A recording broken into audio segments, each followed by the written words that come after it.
নামাজ শেষে এক যুবক ইমামের পাশে এসে দাঁড়াল। চোখে অদ্ভুত ক্লান্তি।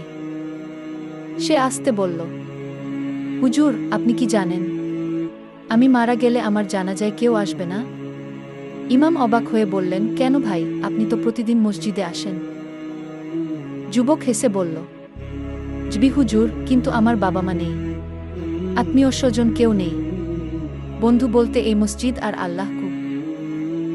ইমামের চোখ ভিজে উঠল। যুবক বলল, আপনি শুধু একটা অনুরোধ রাখবেন?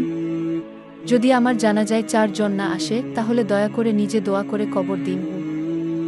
7 দিন পর ফজরের পরে ঘোষণা এলো, ফুলবাগান এলাকার যুবক হাসান আর নেই। কিন্তু আশ্চর্য কথা হলো, সেদিন তার জানাজায় এত মানুষ এসেছিল, মসজিদের উঠোনেও জায়গা হয়নি। কারণ তার নির্বেনিভৃত ইবাদত আর একাকী চোখের পানি ছিল আসমানের দরজায় পৌঁছে যাওয়ার মতো। আমরা কি শিখলাম বন্ধুরা? মানুষের চোখে তুমি একা হতে পারো, কিন্তু আল্লাহর কাছে কেউ একা না।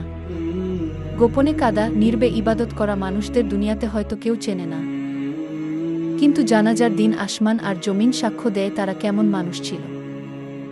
বন্ধুরা, ভিডিওটি লাইক, কমেন্ট, শেয়ার করে চ্যানেলটি সাবস্ক্রাইব করে পাশে থাকা বেল আইকন প্রেস করে পাশে থাকার অনুরোধ রইল। দেখা হচ্ছে পরের ভিডিওতে। আসসালামু আলাইকুম।